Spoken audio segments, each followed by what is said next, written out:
Hello, my dear friends, my followers, and my video viewers. Welcome to my channel once again. I have brought a beautiful nugget from the Holy Bhagavad Gita as usually. In this Holy Bhagavad Gita, we will learn the actual meaning of our life and our activities. And I hope you also implement this beautiful nugget in your life as well. So let us get started. Here we go. This is the beautiful Holy Bhagavad Gita verse I have ever read.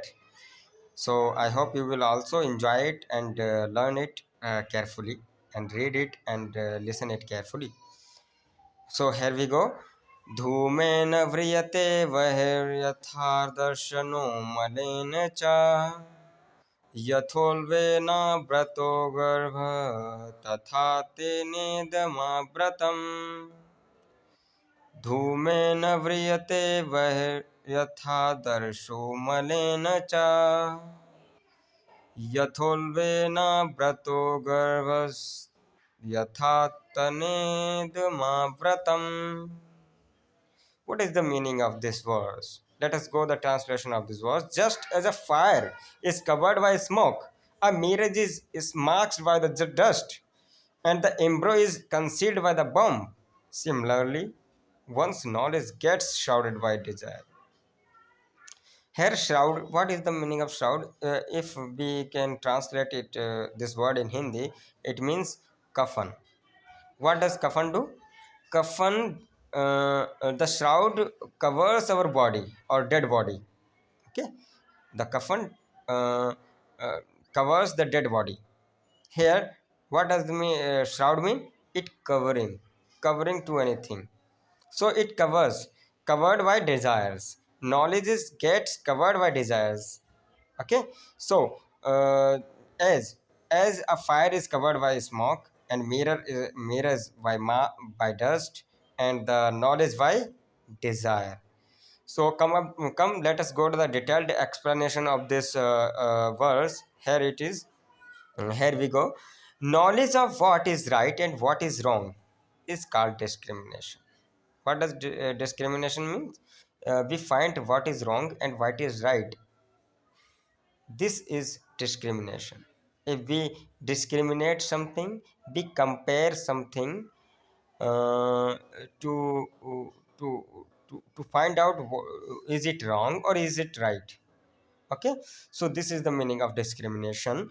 This discrimination reside in the intellect in our knowledge. However, lust is such a formidable adversary that is clouds the discriminatory ability of the intellect. Okay, Sri Krishna gives three grades of examples to illustrate this principle. Fire, which is the source of light, gets covered by smoke. This partial obscuring means obscure, very vague, which cannot be seen. Okay, obscure.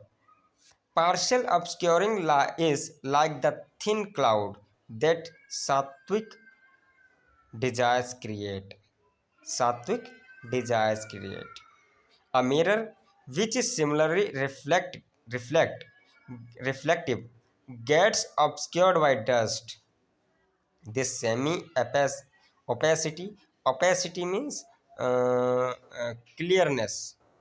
Okay, the semi opacity is like the masking impact of rajasic desires on the intellect, and an embryo gets concealed in the bomb. This complete obfuscation obfuscation is like the consequence of tamasic desires subverting the power of discrimination. Obs- Obfuscation, what does obfuscation means? Obfuscation, uh, we can say unknown things, or we can say in Hindi kahaniyan. Okay, obfuscation like the consequence of tamasic tam. What does tam mean? Tam means andhera, dark.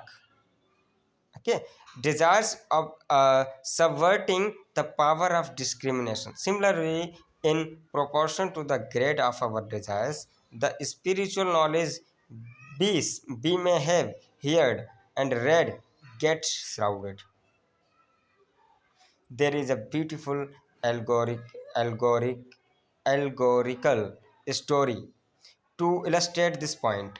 A man used to take his evening walk by the side of the forest. One evening, he decided to walk in the forest in a street. When he had walked a couple of miles, the sun became setting and light started fading. He turned around to walk out the forest, but to his dismay, he found that animals had gathered on the other side. This ferocious means very dangerous. These ferocious animals started chasing him, and to escape from them, he ran deeper into the forest. While running, he found a witch standing in front of him with open arms to embrace him.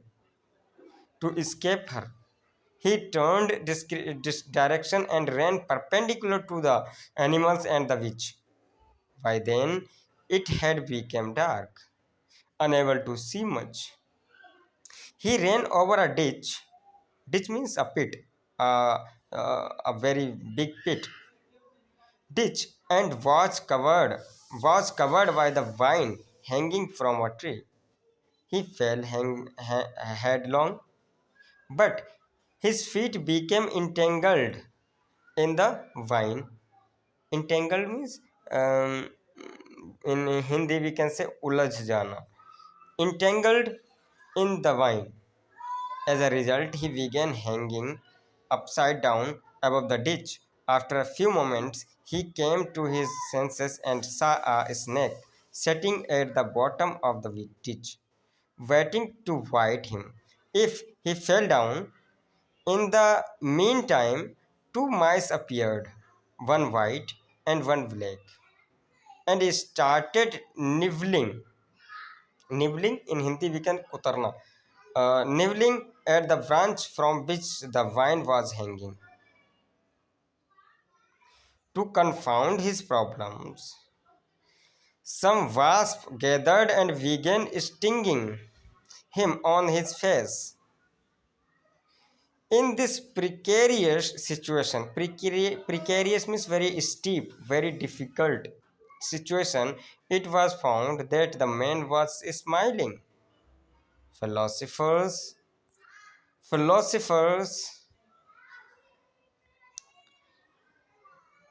he was still smiling. So, the philosophers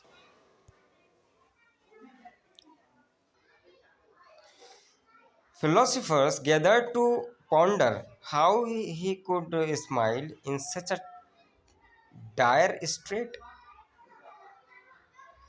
They looked upward and found a beehive from which honey was dripping onto his tongue. He was liking means in Hindi, liking, I don't know the Hindi meaning of this word. It was liking the honey, or he was sucking the honey. Okay, liking means sucking the honey and thinking how pleasurable it was. He had forgetting the animals, the witch, the snake, the mice, and the wasp. The person in the story may seem insane to us. However, this tale means story. The tale depicts the condition of all humans under the influence of desire. The forest in which the man was walking represents the material world in which we live, where there is danger at every step. The animals that chased him represent diseases that begin to appear in life and continue harassing us until death. The which represents old age that is waiting to embrace us. with the passage of time. The snake at the bottom of the pit, it is like a inevitable death that awaits us all. The white and black mice and that were nibbling on the branch represents day and night, which are steadily reducing our life and bringing to closer to death. This wasp, wasp that were singing or stinging the face are like the innumerable desires that arise in the mind and agitate it, causing us pain and distress. Honey represents the sexual enjoyment.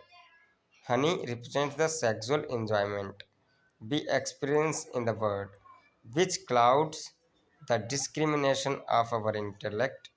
Hence, forgetting our precarious position, we remain absorbed in enjoying the temporary delights of the senses.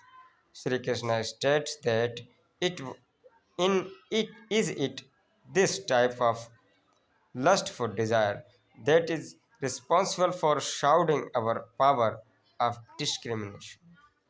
So here is also this in this verse, the Shri Krishna also given the answer of that question that Arjuna asked in 3.36. अथ केन प्रयत्तोऽयं पापं चरित पुरुषः अनिच्छन् अभिवार्ष्णेयः बलादिवा नियोजितः. So the answer of that question is also included in this verse by the Sri Krishna. Okay, so this verse, so that's all about this verse. Let us meet in another episode. Thank you for watching and have a nice time. Thank you all my dear friends and my followers. Thank you. Have a nice time.